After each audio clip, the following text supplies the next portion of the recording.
Bem, boa tarde, meus irmãos, boa tarde, minhas irmãs. Nós estamos aqui na Sociedade de Estudos Espíritas Francisco de Assis, hoje, dia 20 de outubro de 2023, sexta-feira, sempre nesse horário das 16 horas, né? Nós estudamos esta obra, Obsessão e Desobsessão, de Sueli Caldas Schubert. Profilaxia e Terapêutica Espíritas, uma obra maravilhosa. E hoje nós vamos começar a terceira parte desse livro. A primeira parte tratou da obsessão. A segunda parte trabalhou a terapêutica espírita, até que encerramos na aula passada, quando falamos do culto do Evangelho no lar.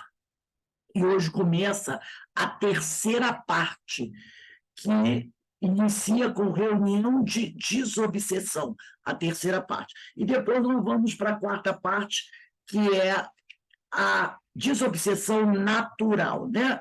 Então, hoje, começando a terceira parte dessa obra, no capítulo 1, que trata de a desobsessão. Então, a gente vai, antes de iniciarmos aqui o nosso estudo... Rose, Oi, pode falar. Rose, Pode falar, Zé. eu acho que eu estou equivocado aqui. Você vai começar. Eu estava com o livro aqui da Desobsessão, Obsessão e capítulo 8, Desobsessão de sutileza. Sueli Caldas Schubert. Tá, eu acho que eu me confundi. É na terceira Não, tudo bem. parte, reunião de desobsessão. Terceira Não é parte. sutileza da mediunidade, não? Não. A terceira Não. parte chama-se Ah, reunião tá de certo. desobsessão. Desculpe, eu estou com a Ivone Pereira aqui. Ah, tá bom. Está marcado aqui 23/10, é É, segunda-feira. Eu peguei o meu é, papel errado. O meu não é livro, o meu eu baixei da internet. entendi. Então eu vou trocar lá. Você aguarda um Tá pouco. Bem, bom. Não, estou vou escutando aqui. Vai. Então, a terceira parte, a terceira parte tem o título, Reunião de Desobsessão. Na terceira parte, nós vamos começar do capítulo 1 da terceira parte. E o capítulo 1 da terceira parte é a desobsessão. Bom? Então, antes de nós iniciarmos aqui, vamos elevar o nosso pensamento ao alto, a Jesus, a Francisco de Assis, aos nossos amigos espirituais e benfeitores, agradecendo a oportunidade que o Senhor nos concede de estarmos aqui reunidos estudando essa doutrina abençoada, esses temas tão importantes, né? Não só para quem trabalha na reunião de desobsessão, nas reuniões doutrinárias, mas também para o nosso dia a dia. Nos ajuda a saber lidar com o outro, não é? Então, esse estudo não é só para quem... Porque muitas vezes a pessoa diz assim, para que eu vou estudar obsessão e desobsessão se eu não sou médio de mesa mediúnica?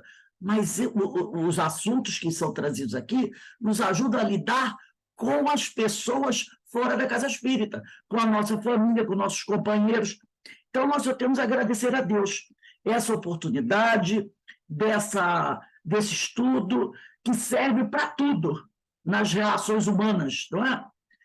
E para os desencarnados também, nas relações que eles têm uns com os outros, e nas relações que eles têm conosco, e que nós temos com eles. Então, realmente, é um estudo completo, e que todos nós possamos aproveitar esse momento, desse estudo, dessa reflexão, colocando em prática tudo aquilo que esses amigos que já se encontram na espiritualidade, como Sueli Caldas Schubert, o Manuel Filomeno de Miranda, Dr. Bezerra, Hermínio de Miranda, Ivone Pereira, e André Luiz e outros, que foram nossos contemporâneos, que eles continuam trabalhando intensamente para nos auxiliar nessa caminhada. Obrigado, Pai, e nos abençoe hoje, agora e sempre, graças a Deus.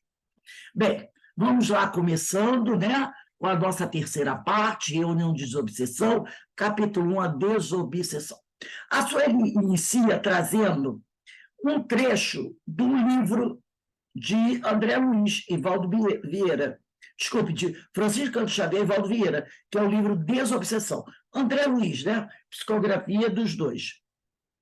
E ela diz assim, do capítulo 64, A desobsessão vige, desse modo, por remédio moral específico, arejando os caminhos mentais em que nos cabe agir, imunizando-nos contra os perigos da alienação e estabelecendo vantagens ocultas em nós, para nós e em torno de nós, numa extensão que, por enquanto, não somos capazes de calcular. Então, olha que importância do que do que André Luiz, que esse texto é de André Luiz. O que André Luiz está dizendo aqui? A desobsessão vige desse modo por remédio moral específico, arejando os caminhos mentais, né?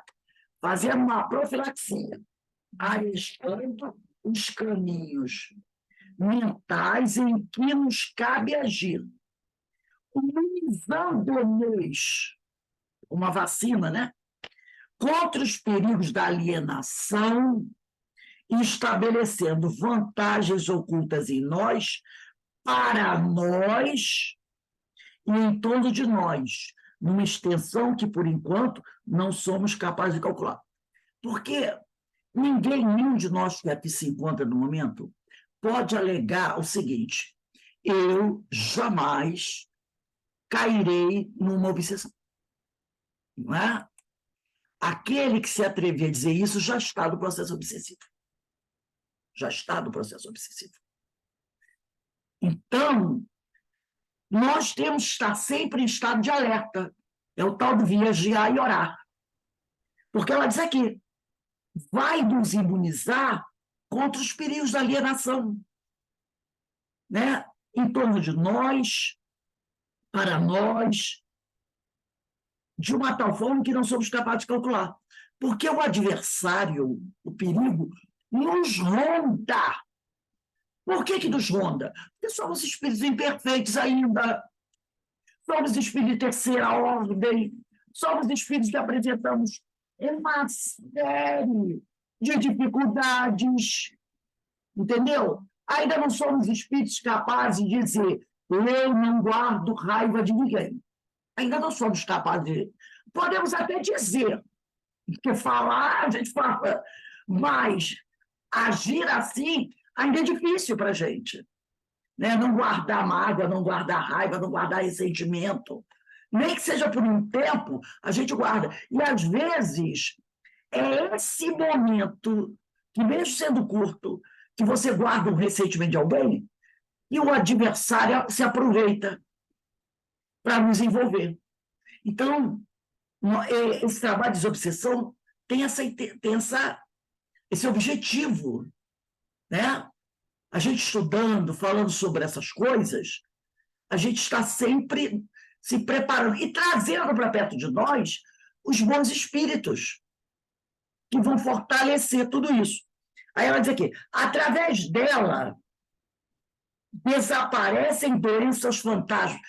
Quer dizer, através da desobsessão, desaparecem doenças fantasmas, em pesos obscuros, insucessos, além de obtermos, com seu apoio espiritual mais amplos, horizontes ao entendimento da vida e recursos morais inapreciáveis para agir diante do próximo com desapego e compreensão. Então, semana passada nós falamos do culto do Evangelho no Lar, que faz parte da desobsessão. Faz parte da desobsessão. O culto no Evangelho do Lar. Faz parte dessa terapia da desobsessão.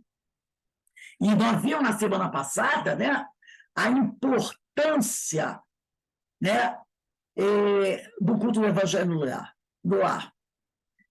Tanto que na folha ao lado, que é o final da aula do culto do Evangelho, eu vou repetir aqui, ó. Se você olhar para o lado, você vai ver lá. O culto do Evangelho, que foi o último capítulo da segunda parte. O culto do Evangelho contribui para ajudar-nos a vivenciar os ensinamentos com que o Espiritismo nos felicita a alma. Muitos atritos, muitas rixas familiares poderão ser evitados com esta prática tão benéfica. Então, o culto do evangelho no lar faz parte dessa terapêutica desobsessiva, né? Tanto que a gente fala, quando a pessoa está fazendo tratamento na casa espírita, sempre é recomendado a ela a prática do culto do evangelho no lar, para que a gente possa realmente estar fortalecido para não nos deixarmos envolver e cairmos numa obsessão. Aí aqui a Sueli vai dizer assim, desobsessão significa des/obsessão. O des significa falta, ausência, negação. Ou desobsessão quer dizer ato de tirar a obsessão, né? Porque se você só vai para uma reunião fazer um tratamento desobsessivo, se você estiver obsidiado, quem não está obsidiado não vai lá procurar uma reunião de desobsessão. Então, quando a gente está, né, a gente tem que ter a humildade. Primeiro, tem que reconhecer. Não, eu estou me sentindo assediado. De repente, você ainda não está nem obsediado, mas você já se sente assediado. Todos nós que já estudamos um pouquinho, a gente já consegue perceber, né? Algumas coisas em nós, a gente já percebe. Quando algo não está muito legal. Às vezes, ali é só... Não quer dizer que você esteja obsediado, mas é o assédio. Você já começa a sentir o assédio. Então, se você já estuda e já tem algum tempo, né, de experiência, você já sente o assédio. Aí você tem que esperar a obsessão estar lá para você começar o tratamento? Claro que não. Claro, não. Quando você sente o assédio, e é fácil para a gente, muitas vezes, detectar, tem um ou outro que é muito sutil, mas na maioria das vezes a gente consegue perceber, começa o tratamento. Não espera a doença se instalar. Começa o tratamento. Se você faz o culto do evangelho um dia por semana, passa a fazer 3. Passa a fazer 3. Entendeu? Espalha pela casa mensagens do evangelho. Então, você está no quarto, pega uma mensagem daquela e lê, faz uma prece. Você vai para a cozinha, deixa lá uma mensagem colada na geladeira. De vez em quando lê aquela mensagem, faz uma prece. Você vai para a sala, deixa mensagens espalhadas pela casa, até no banheiro. E até no banheiro. Entrou, dá uma lida naquela mensagem, faz uma prece. Tá na área de serviço, deixa uma mensagem lá também. Quem entrar na tua casa, tem, não esquenta a cabeça. Na geladeira, na sala, na cozinha, no banheiro, no quarto. Entrou lá, bateu o olho da mensagem, pega, lê, faz uma prece. Culto do Evangelho 3 vezes por semana. Vai à casa espírita, toma uma passe. Ah, eu não posso ir, tem a palestra na internet, né? Online, assiste a palestra. Terminou a palestra, faz o autopasse. Porque a pessoa diz assim, a palestra online não tem passe. Quem disse que não tem? Espiritualidade está ali, junto com você. Não tem a prece de encerramento? Na hora que a gente faz as preces de encerramento online, acabou a prece de encerramento, você saiu da reunião online, dá o autopasse em você. Dá o autopasse. Assistiu a palestra, foi tratada durante a palestra, mesmo sendo online, fez a prece de encerramento online aqui, desligou teu computador, autopasse. E a gente vai, entendeu? Vai ter uma hora que a obsessão vai dizer, pelo amor de Deus, eu não posso me virar dentro dessa casa que eu dou de cara com a mensagem de Emanuel. Essa mulher está obsediada assim, vai ver lá, eu vou embora daqui antes que eles me peguem, antes que eles me convertam. Aí eu quero saindo com medo de você. Porque onde essa mulher vai? Ela prega na parede um monte de mensagem. Então ele corre. Entendeu? Então a gente tem recursos, é só saber usar, né? Então, ela diz aqui, desobsessão, ato de tirar a obsessão. Desobsessão, em sentido amplo, é um processo de regeneração da humanidade, porque grande parte da humanidade está obsediada. Se não é obsessão, não é possessão, não é subjugação, não é fascinação, é obsessão simples, que é tão perigosa quanto as outras. Porque dá simples para você avançar, muitas vezes é um pulo. Então, essa aqui é o ser humano, a desobsessão é o ser humano desvinculando-se do passado sombrio e vencendo a si mesmo. Porque quem é o nosso maior inimigo? Somos nós. Somos nós mesmos.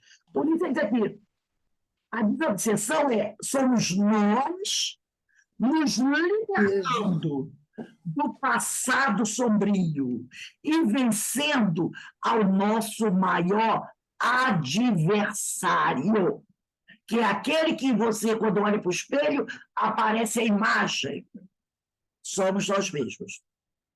Em sentido restrito, é o tratamento das obsessões orientado pela doutrina espírita. Tá?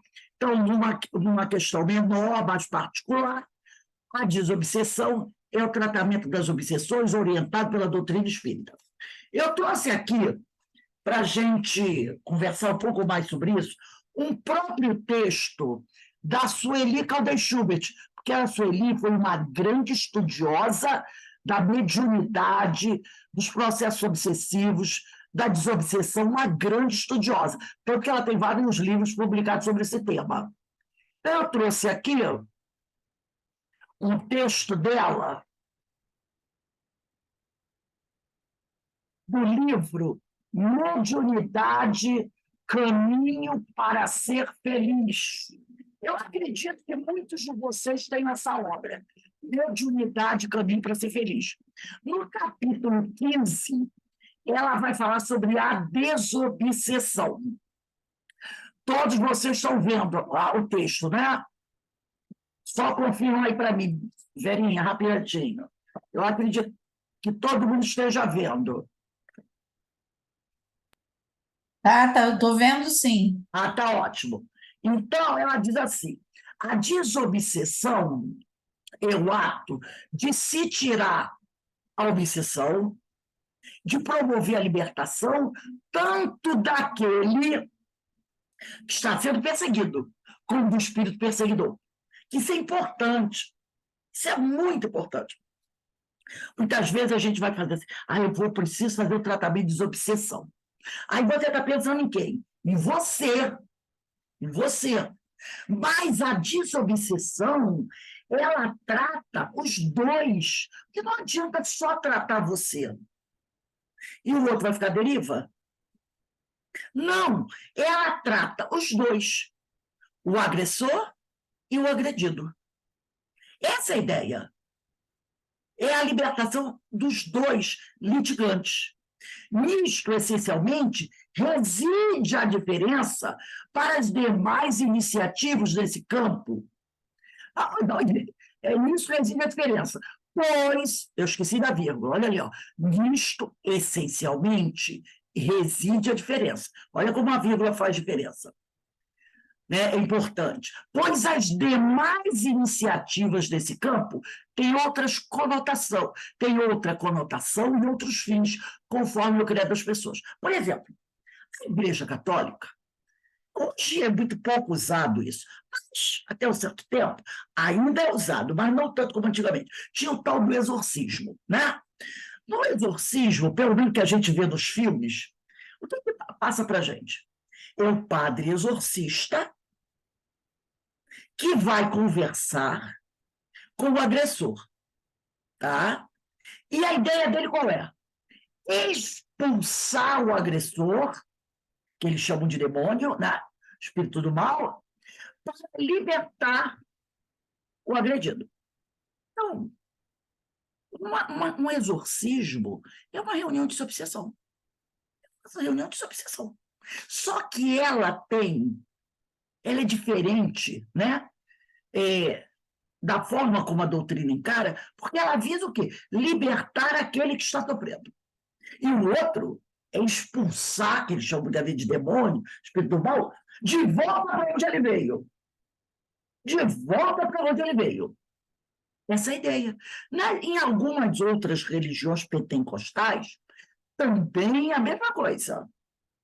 Reconhece o perseguidor, reconhece que ali há uma agressão espiritual para o ser espiritual, tanto da Igreja Católica como das outras religiões pentecostais. Você reconhece a presença do espírito, de um ser desencarnado, de um ser que não tem corpo físico, de uma inteligência.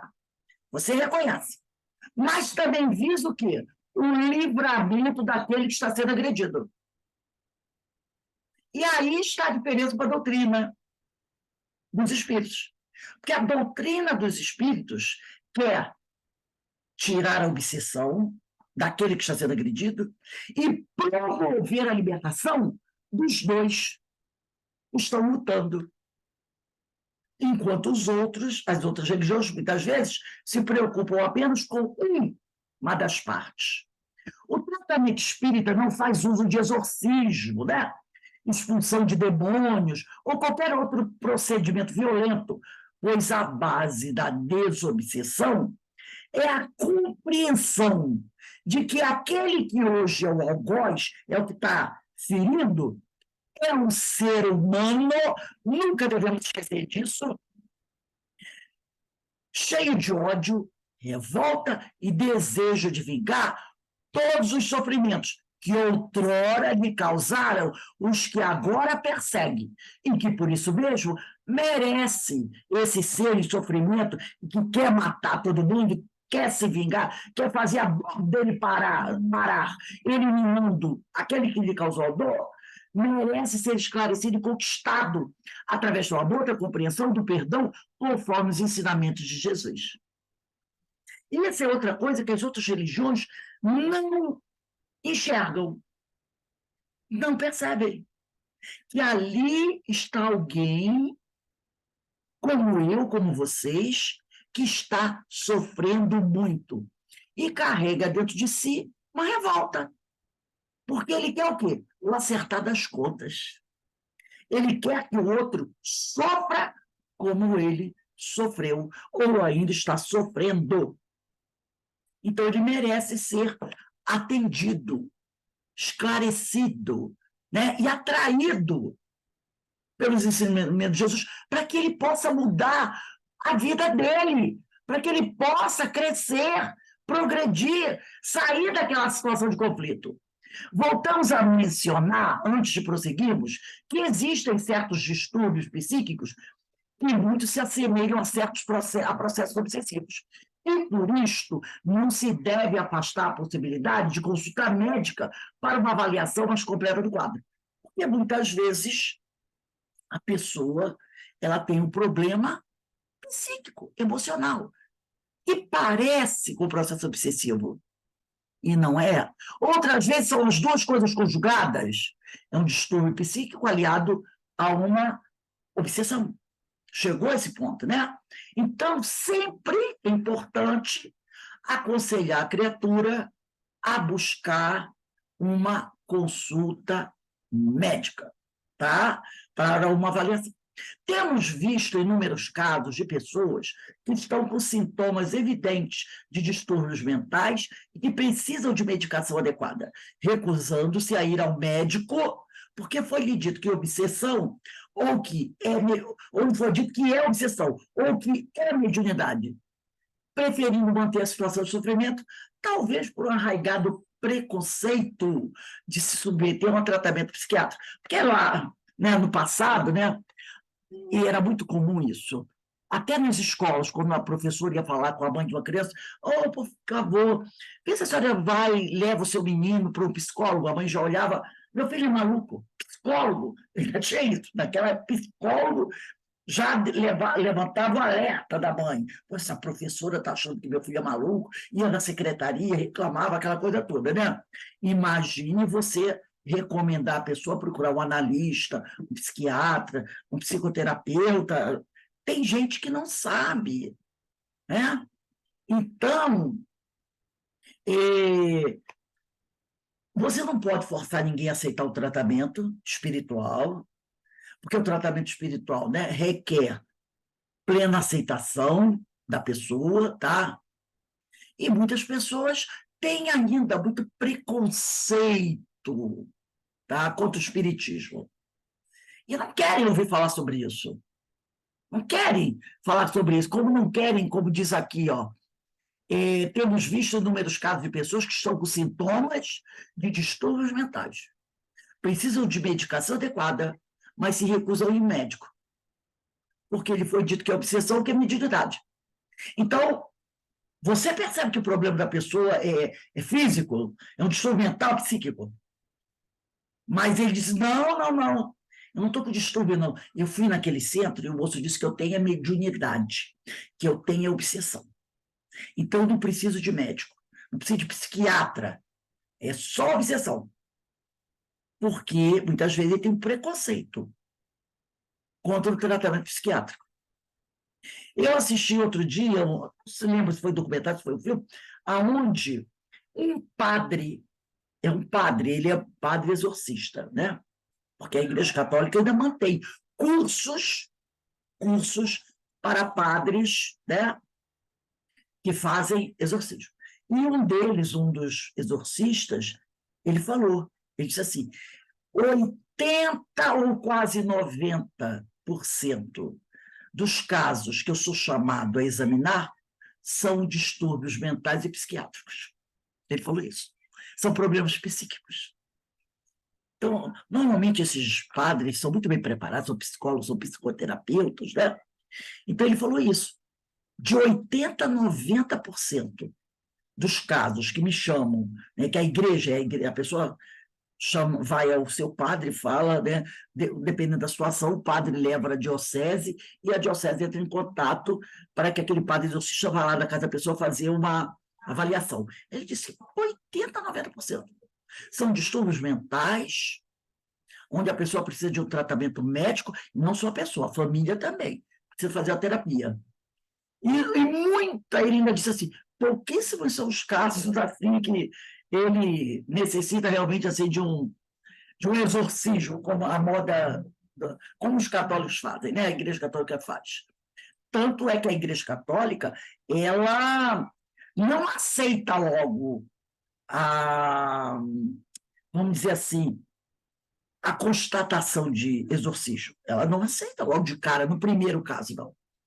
Vai lá o padre exorcista, faz 3, 4, 5 visitas à pessoa, para pegar momentos diferentes da pessoa, para que ela possa. E se o padre chegar da diocese e disser assim, ó, é caso de exorcismo, mesmo assim a igreja ainda reluta, manda outros para ver realmente o caso, tá? Então, aí ele diz aqui, a recíproca, porém, acontece. Indivíduos que sofrem de obsessão, mas não admitem essa possibilidade. Eu, obsidiado, jamais. Eu sou uma pessoa muito boa. Tem gente que não admite, né? Presos a ideias preconceituosas contra o espiritismo de tal ordem que não querem nem ouvir falar a respeito. Muitas vezes por questões religiosas. Às vezes a pessoa é de outra religião. Não, eu sou católico, eu resolvi isso na minha igreja. Não, o meu pastor vai fazer o tratamento, não precisa de espiritismo, isso é coisa de macumba, porque aí mistura tudo, né? Espiritismo e macumba, aí é o preconceito, né? Então, pelas diferenças de crenças ou entendimento distorcido e errôneo do que seja a doutrina. Qualquer que seja a opinião e a situação, é claro que você não pode forçar ninguém a aceitar isto ou aquilo. Um tratamento espiritual requer aceitação pela fé e para que a pessoa esteja receptiva e assimile bem os recursos que a espiritualidade superior aplique em seu favor. Nem mesmo a fluidoterapia, aquele passe que é aplicado na reunião pública, ou aquele tratamento espiritual mais restrito, né, como tinha no Senhor às terças-feiras, não pode ser imposto. Pode ser imposto. Muitas vezes, quantas vezes aconteceu de um familiar, às vezes uma mãe, um pai, levar um filho, levar um irmão, um marido, e obrigá-lo a assistir à palestra pública, a receber o passe, ou então a fazer o atendimento fraterno, que ele não quer, e fazer o tratamento espiritual. A pessoa não quer, mas o outro, por alguma razão, está impondo e ele está engolindo isso, né? Então, esse tratamento não vai ter a receptividade, porque a pessoa precisa acreditar que aquele remédio que ela está tomando é bom.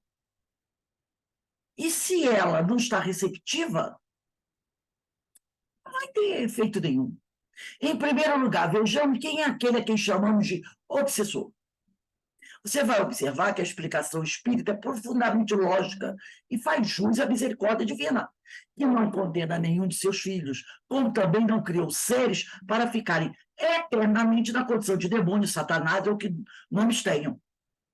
Isso é a prova da misericórdia divina, porque se nós pudéssemos ser atacados por um espírito perseguidor, sendo totalmente inocentes, a situação ia ficar complicada, não ia? Poxa, eu sou um espírito, eu sou uma pessoa que sempre fui boa, nas reencarnações passadas eu sempre fui boa, eu sou translúcida, eu sou maravilhosa. E Deus deixa que eles me ataquem, façam tudo isso comigo? Isso é uma injustiça. E estaria certa em dizer isso. Estaria certa em dizer isso, não é? Então, a explicação espírita, ela é profundamente lógica. Ela diz para a gente, você não foi e ainda não é um anjo. Você não foi e ainda não é um anjo. Então, o que você está passando nesse momento, ou é uma prova que você pediu, pode ser uma prova que o Espírito pediu, ou é a consequência dos atos que você praticou. Entendeu? É um processo educativo. Aí vai reclamar de quem? É igual aquela pessoa que recebe todo mês a fatura do cartão de crédito, que explodiu. E aí, quando ela vai fazer a conferência, ela percebe o quê? Que todas as compras foram feitas por ela. Ela não tem a quem botar culpa. Ah, tá aqui, comprei um sapato de R$ 500. Quem comprou? O sapato está no pé de quem? No meu. Eu tinha condições de comprar um sapato de R$ 500? Não, no máximo de 80, mas eu quis o de 500. O sapato é no meu pé. Eu vou culpar a quem? Aí daqui a pouco tem uma bolsa aqui, R$ 800. A bolsa está no armário de quem? No meu. E eu comprei um vestido de R$ 1.500. Lindo, tem até lantejoulas o vestido. Está pendurado no guarda-roupa de quem? No meu. 1.500 do vestido, 800 da bolsa, aí 2.300, mais que 400 do sapato, 2.700. Explodi com o meu cartão. Vou reclamar de quem? De ninguém. Mas, se não tem isso, você vai dizer o quê? Ah, foi o obsessor, foi o diabo que pegou meu cartão e saiu para fazer compras. Alguém vai dizer isso e muita gente vai dizer, vai acreditar. Porque tem gente que diz o quê? Eu fiz isso porque o diabão falou para eu fazer, eu não consegui evitar de fazer. Mas aí, ele não leu o livro de Kardec, que diz assim, não há arrastamento impossível de se resistir. Kardec ainda escreve essa frase. E aí a gente sabe disso. Não tem o que tu quer reclamar. Tá? Então, e Deus não criou diabos, satanáses, lúciferes da vida para ficar eternamente nessa condição nos atazanando. O espírito perseguidor com propósitos de vingança não é um ser estranho demoníaco. É alguém que foi muito ligado à própria pessoa, que está sendo assediada, na maioria das vezes. Pode ter sido alguém que foi amado, que manteve ligações amorosas ou afetivas, que foi traído, desprezado, abandonado, vilipendiado por essa pessoa que atualmente é perseguida. Ou então, foram cúmplices de crimes, de atos condenáveis, tiveram interesses comuns e que acabaram por tornar-se inimigos por uma série de circunstâncias. E, normalmente, quando você tem essas parcerias, nunca são amizades sinceras e verdadeiras para ad eterno. Facilmente um pode trair o outro para tomar o lugar do outro. Quantas histórias já ouvimos falar sobre isso, né? Aquele que persegue alega ter sido enganado, desprezado, roubado em seus direitos, ter sido, afinal, vítima, a gente sabe que é vítima, entre aspas, tá? De algo que a pessoa lhe fez em precedente existência, ou mesmo nesta. Como resultado de tais feitos, o prejudicado de ontem, cheio de revolta, dor, mágoa, se transforma em cobrador, utilizando as armas de que dispõe para atenazar, né? Ou alguns dizem que perturbar, né? Atenazar, escravizar e fazer sofrer quem lhe foi tão danoso no passado. É a famosa vingança. Tem gente até que diz, né, que vingança é um prato que se come frio, quer dizer, que você espera o tempo passar. Para o outro achar que está muito bem, maravilhoso, e aí o cara pega. Então diz assim, vingança é um prato que se come frio, né? Então, mas, na realidade, vingança é um prato que não se deve comer.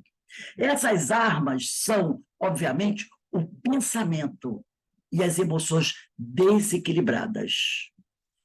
Entendeu? Então, é essa arma que o obsessor vai usar. É essa arma que ele vai usar. Tá? É o pensamento e as emoções desequilibradas, com as quais irá lutar em processo mental e de envolvimento fluídico, inclusive alterando-lhe o campo emocional da vítima, para alcançar assim a vingança que supõe-se consumada. E devolverá a alegria à paz de espírito. Ele pensa, quando eu arrasar com o meu inimigo, eu vou estar aliviado. Ocorre, pois, no mundo espiritual mesmo que se vê aqui na Terra. Ele acredita isso, que com a vingança ele obterá alegria à paz do espírito. Não obtém. Não obtém. Esse é o grande. São dois grandes enganos que existem. Um é do suicida, que pensa o seguinte: eu me matando, eu me livro do problema. Não se livra, arruma muito pior. E aquele que busca vingança, também é a mesma coisa. Ele pensa que no momento que eu vou jogar a pá de cal em cima da minha vítima, eu vou respirar aliviado. Não vai. Não vai. Outro grave engano. Porque tem um ditado que diz, quando você olha muito para o abismo olha para você. Então, no plano espiritual, é igualzinho aqui na Terra. É igualzinho aqui na Terra. Aí a Sueli continua dizendo aqui, ó, na obsessão, a arma fundamental é o pensamento permeado de emoções negativas. A arena onde acontece a contenda, a luta, é a mente da pessoa perseguida. E em seu psiquismo, o que ela irá enfrentar? O desafeto do passado. Entendeu? Então, no psiquismo dela, ela vai enfrentar o quê? O adversário passado. Tá? Então, é no psiquismo dela que ela irá enfrentar o desafeto passado. Então, eu achei essa frase da Sueli fantástica. Na obsessão, a arma fundamental é o pensamento permeado de emoções negativas. A arena onde acontece a contenda, a luta, né, é a mente da pessoa perseguida. E em seu psiquismo que ela irá enfrentar o desafeto passado. É ali que os dois vão se digladiar. Mas falemos de um aspecto positivo e belo, com o qual a vítima, digamos assim, pode contar a presença do seu protetor espiritual, também chamado para alguns de anjo da guarda, que nada mais é do que um espírito bom a velar e proteger-lhe a caminhada terrena. Todo ser humano tem um espírito protetor, tem um amigo espiritual, né? Um orientador, um protetor. Várias formas de se falar isso.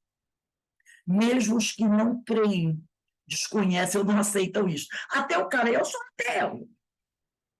Mesmo ele também tem um espírito protetor. Tem gente que, se você falar isso, vai jogar pedra em você. Isso é verdade. É verdade. Infelizmente, de modo geral, as pessoas não se ligam com essa entidade benfazeja. A pessoa tem o seu amigo espiritual ali, o seu benfeitor, mas em nenhum momento ela faz essa conexão com ele. E esse companheiro sempre trabalha em favor do seu protegido, mas que não lhe pode arredar do caminho as dívidas contraídas por vontade própria. Ele é nosso protetor espiritual. Meu amigo, meu orientador, me estimula, né? Me sopra algumas coisinhas, mas uma coisa ele não pode fazer: tirar de mim as minhas responsabilidades, as minhas dívidas contraídas. Ele não pode pagar o cartão de crédito para mim. Ele não pode, tá? Porque aquelas dívidas eu contraí por vontade própria, respeitando o livre-arbítrio de cada um. Isso é outra coisa que o amigo espiritual faz. Respeita o seu livre-arbítrio. Ele alerta. E você percebe isso, né? Você tem aquela inspiração, a coisa que vem de fora para dentro. Porque intuição é o que vem de dentro para fora. Inspiração é o que vem de fora para dentro. Então, ele inspira você. Né? Ele inspira, é a inspiração. Ele inspira você. Mas ele tem que respeitar a sua escolha. Todavia, essa entidade, estará atuante, emitindo pensamentos positivos no intuito de auxiliar o seu protegido e fortalecê-lo, inspirando a se desviar dos erros, dos vícios, da maldade, mas sempre respeitando o nosso livre-arbítrio. A finalidade é sempre promover espiritualmente a criatura humana. Essa é a grande finalidade, tá? Promover espiritualmente a criatura humana. E aqui vem aquela pergunta: em que consiste, pois, o tratamento espiritual, segundo a doutrina espírita? Ao contrário de outras crenças religiosas, diz a Sueli, que expulsam os espíritos malfazejos, no espiritismo, estes são esclarecidos nas sessões mediúnicas. O doutrinador, o médio esclarecedor, o médio dialogador, ele não vai exorcizar o espírito infeliz, né? Vingador, não. Ele vai buscar esclarecer, encaminhados para o bem. Então, é esclarecer e encaminhar para o bem, aliviando-se assim o sofrimento daquele que está sendo perseguido e propiciando ao perseguidor iniciar uma nova trajetória. Então, naquela reunião, você tem uma função dupla: aliviar a dor daquele que está sendo perseguido e esclarecer e encaminhar para o bem o perseguidor. Mas, para que se alcance o resultado definitivo, é essencial que a vítima, que aquele que está sofrendo a constrição atual, se renove interiormente. Por quê? O doutrinador pode conseguir aliviar a dor da vítima, entre aspas, do perseguido, pode conseguir esclarecer o perseguidor, que aí vai embora procurar o caminho dele, renovado, mas se aquela pessoa que está sendo perseguida, que teve a sua dor aliviada, não mudar de posição, de situação, amanhã um outro perseguidor chega para tomar o lugar daquele. Tá? A porta ficou aberta, saiu um, entra outro. Você não fechou a porta. Então, para que se alcance o resultado definitivo, é essencial que a vítima atual se renove interiormente. Jesus disse isso no Evangelho. Ele alivia ali, afastou o perseguidor dá uma voltinha, daqui a pouco ele volta. E se encontra a pessoa da mesma situação, ele volta e traz mais gente. E aí a coisa vai ficar muito pior. Então, está aí. É essencial que a vítima atual se renove interiormente, pois este procedimento dará ao perseguidor ao obsessor a confirmação que ela mudou, sendo agora uma pessoa redimida, que não tem ódio no coração e que deseja reparar o erro cometido. Para convencer o obsessor, é, portanto, imprescindível passar pela transformação moral. Orar frequentemente, pensar e vibrar positivamente, fazer o bem, pois no exercício da caridade granjeará simpatias e ajuda da espiritualidade maior, o que lhe proporcionará recursos vibratórios de defesa. Foi que a Sueli abriu o capítulo dela, esse capítulo número 1 da terceira parte. É fundamental desenvolver um amor, exteriorizá-lo em sua conduta. Todo o tratamento espiritual de desobsessão deve ser orientado por pessoas capazes na instituição espírita. E, simultaneamente, a pessoa deve submeter-se à fluidoterapia, que é o tratamento através do passe. Então, nós falamos, está fazendo tratamento espiritual na casa espírita? Maravilha. Está procurando seu médico? Muito importante. Fluidoterapia, passe, água fluidificada e a prática do culto do evangelho no lar. Tá? É ainda no centro espírita que serão realizadas as reuniões mediúnicas de desobsessão. Aí a gente toma cuidado. Porque às vezes a pessoa chega na casa espírita, eu estou sentindo assim. Aí um desavisado, sem ter, sabe, nenhum conhecimento de fato, teu problema é obsessão. Não. E dizer que o problema dele é obsessão. Encaminha, olha, você não quer conversar com alguém aqui da casa, né? Normalmente a pessoa já sabe. Você não quer bater um papinho, fazer um atendimento, dependendo de como a pessoa estiver. Se a pessoa está só assim, eu estou meio chateada, assim, nada, também não vai mandar recomendar o tratamento espiritual. Nem o atendimento fraterno. A pessoa chega lá, eu estou meio assim, meu irmão, vou lhe fazer um convite. Você não quer vir à nossa casa assistir umas palestras públicas? É isso aí. Qualquer palestra pública. Toda terça, toda quinta, todo sábado, né? Nós temos a tal hora uma palestra pública. Vê um irmão conversar conosco sobre o Evangelho. Por isso que é bom que todas as palestras públicas se conversem sobre o Evangelho. Não é só a palestra pública do Evangelho segundo o Espiritismo. Há outras obras que tratam do Evangelho. Nós temos aqui, né? Na nossa, nós temos o livro Religião dos Espíritos, que fala do Evangelho. Temos Lampadário Espírita, que fala do Evangelho, né?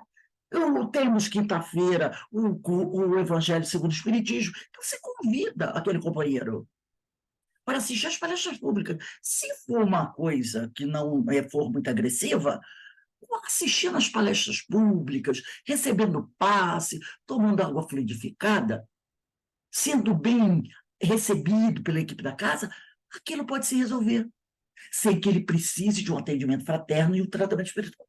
Agora, se ele já chega num caso, numa situação muito mais grave, uma constrição mais forte, aí você pode. Você não está interessado em bater um papo com alguém aqui da casa, não ter um atendimento fraterno, né? E também no atendimento fraterno, ninguém vai dizer que você está com obsessão.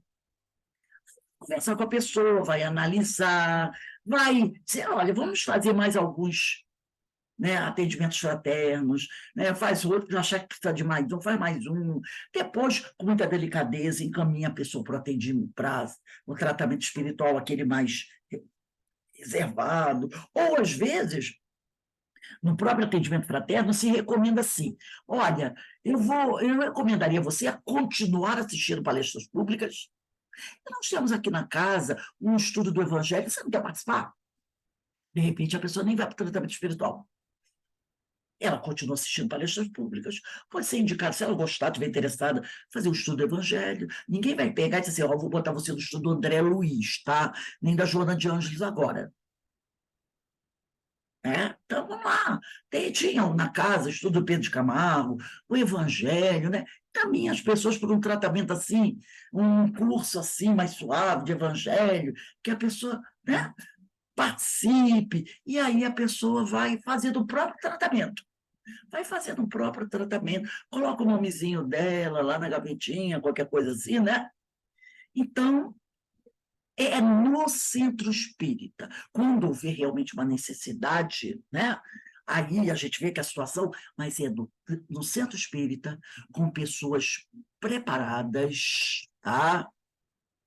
Nos quais a pessoa em tratamento vai ser atendida. E tem uma coisa que a Sueli diz: não, a pessoa em tratamento não precisa e nem deve estar presente. Coloque-se o nome dela lá, o nome vai lá para a lista, tem as reuniões de radiação. Ela vai ser atendida, não precisa estar sentada lá para ficar ouvindo o espírito de falar que quer apertar o pescoço dela. Visto que os trabalhos mediúnicos ali realizados são, na casa espírita, o tratamento é para o espírito obsessor. É o momento em que ele, o obsessor, o perseguidor, irá se comunicar através de um médium, extravasar sua mágoa, o rancor que o corrói interiormente, falar de seu projeto de vingança, ouvindo então os esclarecimentos que o levarão a compreender a inutilidade e os prejuízos que tal cobrança lhe acarreta. Então, a reunião mediúnica de desobsessão é para tratar o obsessor. O obsidiado tem outros caminhos: reunião pública, fluidoterapia, estudo do evangelho, o passe, culto do evangelho no lar, entendeu? E sendo o obsessor tratado, ele está libertado, ele vai embora. Aí fica por conta de quem? Do perseguido, do que está sendo perseguido. Fazer o seu tratamento e tomar o seu remédio, entendeu? Esse momento é o momento que ele vai, o obsessor, ele vai conversar, ele vai fazer um atendimento fraterno espiritual. Descobrirá quanto tempo tem perdido em função do ódio. O obsessor vai perceber isso. Quantas vezes eu conversei, né, na doutrinação, e eu dizia para ele, uma vez eu fiz uma pergunta para ele, para um amigo desses que estava tão perdido, eu disse assim: há quanto tempo você não dá um sorriso? Né? Há quanto tempo você não faz algo bom para você? Há quanto tempo você não recebe um abraço? E ele ficou parado. Eu disse: quanto? É sorrir mesmo de algo legal, bonito que aconteceu na sua vida. Há quanto tempo? Ele não sabia dizer. Não sabia dizer. Depois a gente foi conversando e ele chegou a essa conclusão. Há quanto tempo ele estava algemado aquilo? É o famoso do: se você olhar muito para o abismo olha para você. E eu perguntei para ele: há quanto tempo você não faz nada de bom para você? E aí é que ele percebeu que ele, há muito tempo, ele não fazia nada de bom para ele. Tá? Então, ele vai descobrir quanto tempo tem perdido em função do ódio. Quando poderia estar vivendo em função do amor e realmente ser feliz. É este o novo caminho que deve escolher esse que está sendo tratado, que é o obsessor, por vontade própria, desvinculando-se do inimigo de ontem, que é o obsidiado, para começar agora a tratar de sua felicidade. Então, a reunião mediúnica é para tratar o obsessor. Ele deve ser esclarecido, consolado, amparado, para ele perceber a realidade atual dele, escolher, por vontade própria, continuar naquela situação ou mudar de vida, se libertando daquele de quem ele queria se vingar, porque ele está algemado, né? E tem um ditado que diz também: aquele que busca a vingança cava duas covas, né? Então, se desvinculando desse, para ele seguir a caminhada dele. Agora, se o que está sendo obsidiado, depois de libertado, quiser manter a mesma situação, também é problema dele. Livre-arbítrio dele. Um vai, outro vem. Um obsessor vai embora e outro vem. E a Sueli termina assim: a minha libertação do passado depende de mim, de meu esforço pessoal. Este é um aprendizado de amor, um exercício de perdão, uma conquista de paz. Trago dentro de mim todo este potencial, que agora, rompendo a inércia, se movimenta em direção à luz, não é?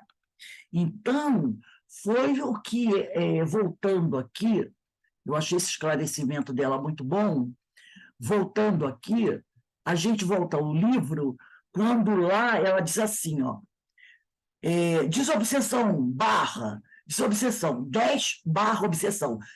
10, falta, ausência, negação, desobsessão, ato de tirar a obsessão.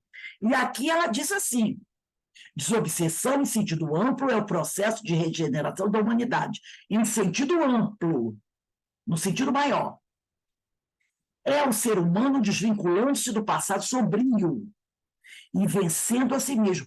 Isso também serve para o obsessor. É para o obsessor também. Tá? Ele, que é um ser humano, o obsessor é um ser humano, se desvincula do seu passado sombrio, vencendo a si mesmo. Em sentido restrito, é o tratamento das obsessões, orientado pela doutrina espírita. Então, nós somos os nossos maiores inimigos, né? Somos os maiores inimigos de nós mesmos. E aqui, vamos voltar a Sueli, depois desse texto maravilhoso que ela trouxe para a gente, do livro Mediunidade, um caminho para ser feliz, ela diz assim, a grandiosa e bela é a missão do Espiritismo, ao ensinar ao mundo o abençoado mistério da desobsessão.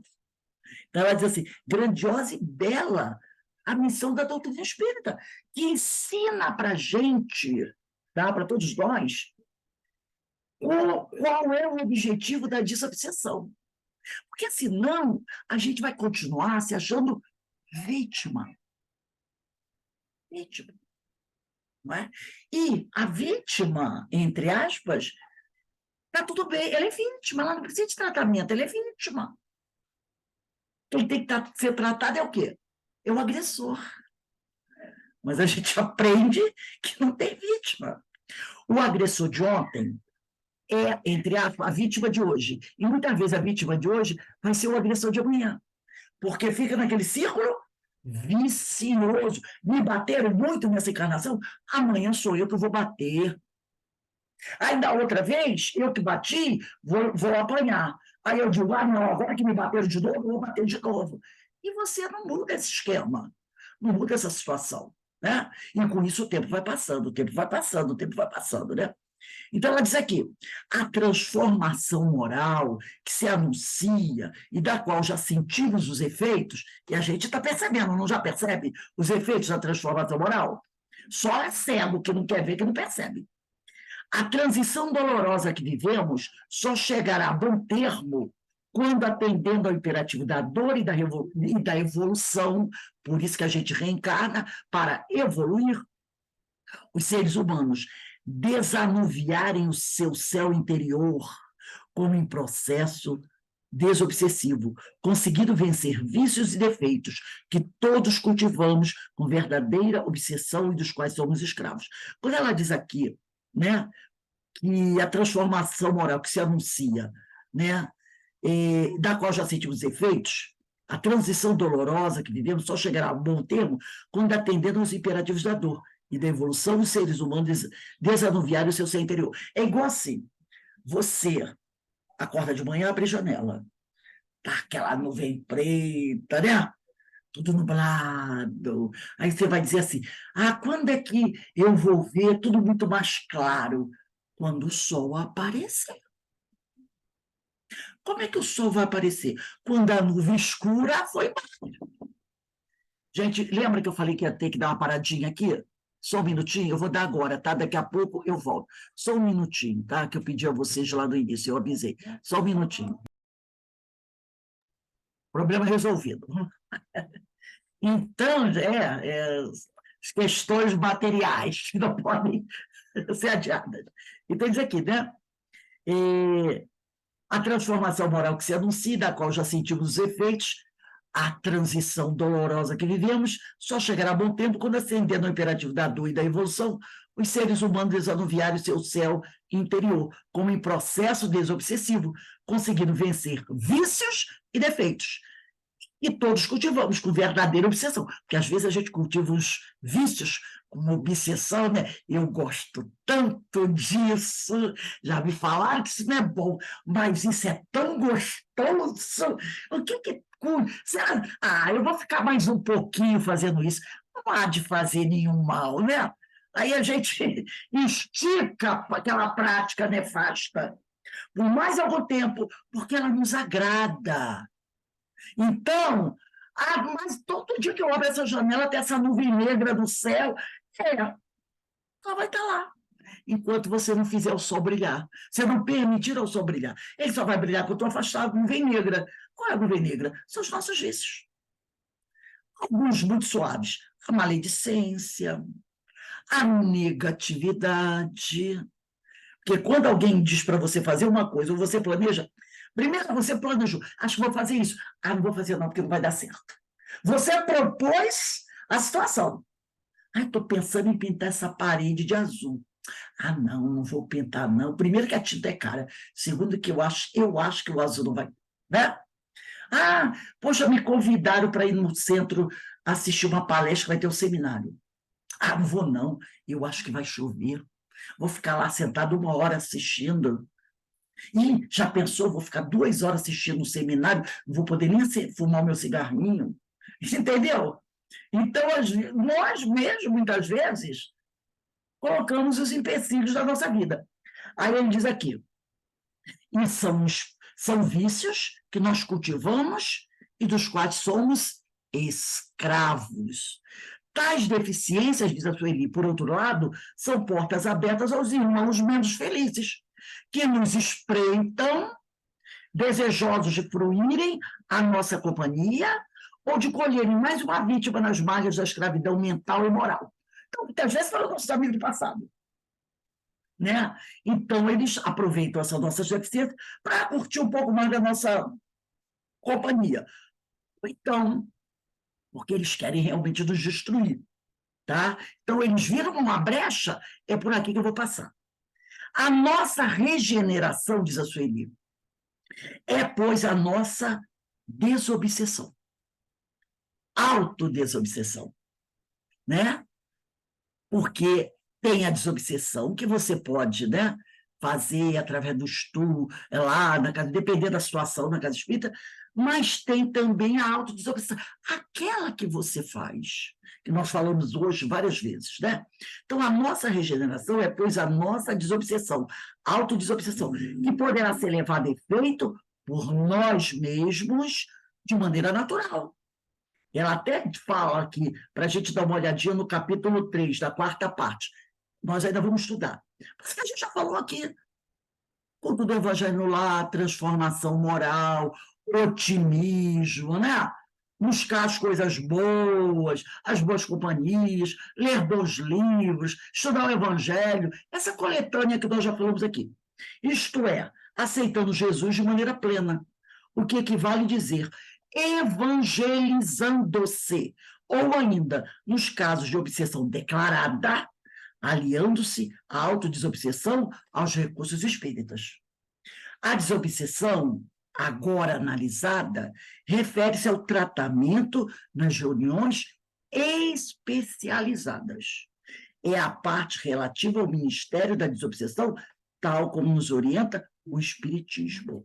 Tá? Então, você faz a sua autodesobsessão, que todo mundo sabe que precisa fazer, e a desobsessão, na casa espírita, na reunião mediúnica, será para o obsessor.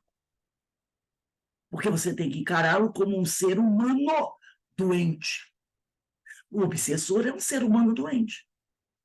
Doente pelo ódio, doente pela mágoa, que precisa de tratamento. Ora, e é assim que nos ensinam o Espiritismo. Ele não tem que ser exorcizado, expulsado, vão mandar esse cara para o inferno.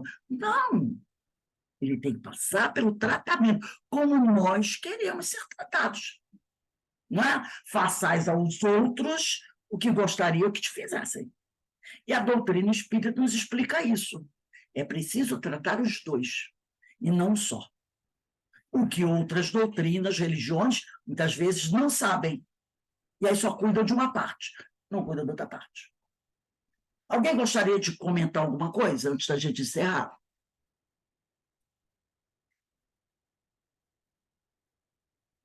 Alguém tem aí? Geralmente as pessoas pensam que é que é nós que temos que fazer. Quer dizer, a desobsessão é o obsessor que tem que fazer mesmo, né? É o Então, a gente é a nossa maneira, essa que A nós gente conhecemos. faz a autodesobsessão. Alto, ok. A gente faz a autodesobsessão. Entendeu? Exato. Porque não adianta uma pessoa na casa espírita querer fazer me desobsediar se eu não quiser. Ele vai morrer seco. Eu não quero, que história é essa? Vai me levar para o tratamento? Me obrigar? Quantas pessoas nós já vimos, até lá no Senhor no tratamento, que muitas vezes ele estava, ia para o tratamento, você pensa, a pessoa estava assim, ó. Ou fugia, né? Aí você pensa, Jovem, você geralmente, queria estar fugia. aqui? Eu não, eu só vim porque minha mulher mandou, É, minha mãe mandou. Ele não quer, é. ele não Queria acredita muito naquilo. isso. No começo do estudo de hoje, você falou, né, sobre as influências que a gente tem que a gente percebe que não é nosso. Eu tive agora uma semana passada, assim, eu tive muito mal, olha, isso sempre, muitas vezes me acontece, eu sentir um peso, uma culpa. Sabe assim, quando você levanta da cama com uma sensação de que você fez alguma coisa muito errada? Aí eu começo naquele marasmo, naquela prostração, não sei o quê. Aí eu falo assim, meu Deus do céu, eu não fiz nada errado, eu não briguei com ninguém, eu não me aborreci com ninguém, aí me toco. Aí entra em prece, olha, gente, literalmente de joelho no chão. E Acredito. eu fico pensando assim, gente, eu não tenho do que me queixar, eu tenho saúde, eu tenho uma condição assim que, né, um pouco mais que o salário mínimo, sou professora, eu tenho amigos. Aí agora eu estou fazendo caminhada, gente, o lugar é lindo, eu atravesso o Rio Paraíba do Sul, numa ponte de 500 metros, então eu vou e volto. Nossa. Eu vou de manhã cedinho, não está aquele sol quente, o rio às vezes está cheio, tem passarinho aqui, gente, muito passarinho. Canário aqui da Tem terra. tudo para ser feliz e muito. Meu Deus do céu, o que está me faltando? E chora, e chora, e chora. Aí me lembrei de uma amiga minha, que ela contou uma vez que quando ela se separou, ela começou a chorar, e chorou um dia, chorou 2 dias, chorou 3 dias, depois ela falou assim, para, chega, não sei se vocês conhecem, chega, parou, não quero mais, para com essa palhaçada. E eu falei, gente, aí falei, Rose, bota meu nome na prece, porque eu não estou bem. Gente, eu sei que eu lutei, estou fazendo evangelho 2 vezes por semana, fiz o que vocês falaram, ó, o livro aqui, o Médico Jesus aqui, o livrinho aqui, outro na sala. Exatamente isso que você falou, eu estou fazendo. E realmente, gente, parece que eu tirei um saco de 50 quilos das minhas costas. Não era meu, não era meu. Exatamente. Não era meu. Gente, mas uma coisa assim, absurda, absurda, uma choradeira, uma tristeza, uma coisa.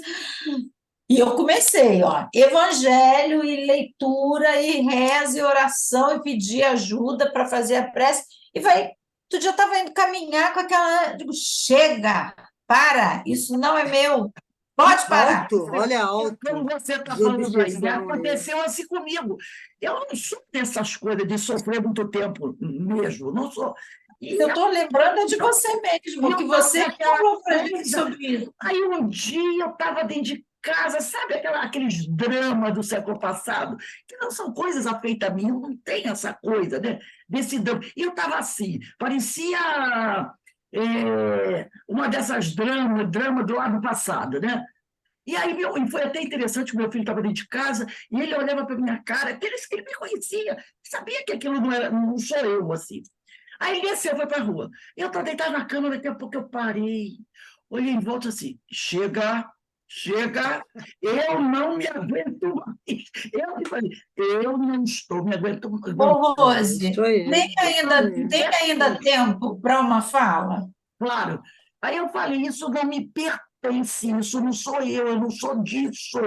Levantei, fui no banheiro, tomei um banho, fiz como uma grande amiga minha sempre me recomendou, a Tereza, lá presente do Centro Espírita Maria de Nazaré, que já se encontrou plano espiritual, ela disse, Rose, quando fizer essas coisas, faz o seguinte, bota um batom vermelho na boca, penteia o cabelo, uma roupa bonita e vai pra rua.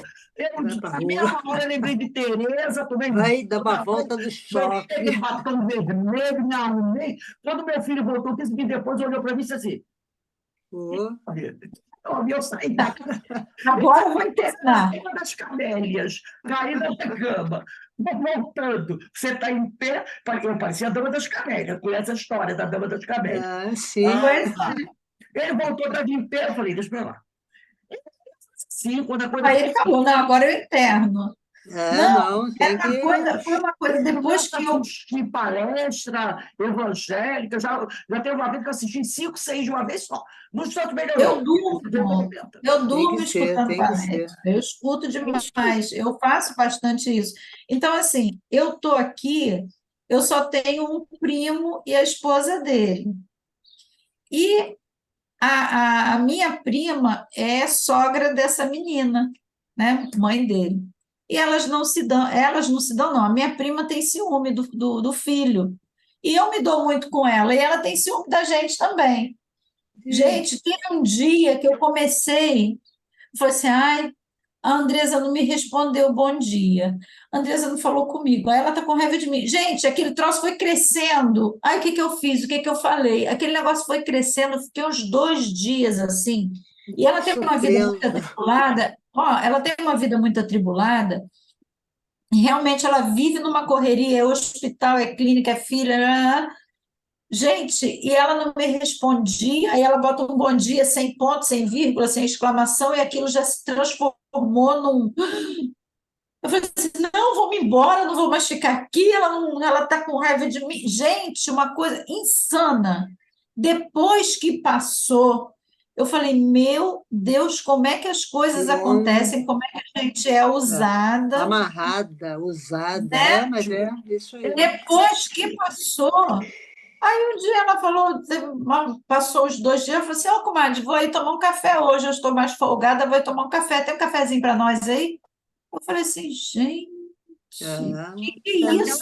É aquela nuvem que a Rose falou, né? Justamente, Eloá, a palavra foi essa. Parece que tinha um troço assim, aquela nuvem preta em cima de mim. Gente, e acompanha, né? Que dias horríveis que eu vivi. A gente precisa fazer a autodesobsessão. E a gente já sabe como fazer. Eu gostei disso. Né? Então, meus amigos, nós vamos encerrando daqui, que daqui a pouco tem o nosso curso de qualidade na prática mediúnica, e a gente vê como esse assunto é interessante, como a gente deve falar sobre isso, sobre... E como é real, a gente não pode dar mole. Não, a nossa amiga não pode. Isso é coisa que não dá em parede, não dá em pedra, isso dá em gente.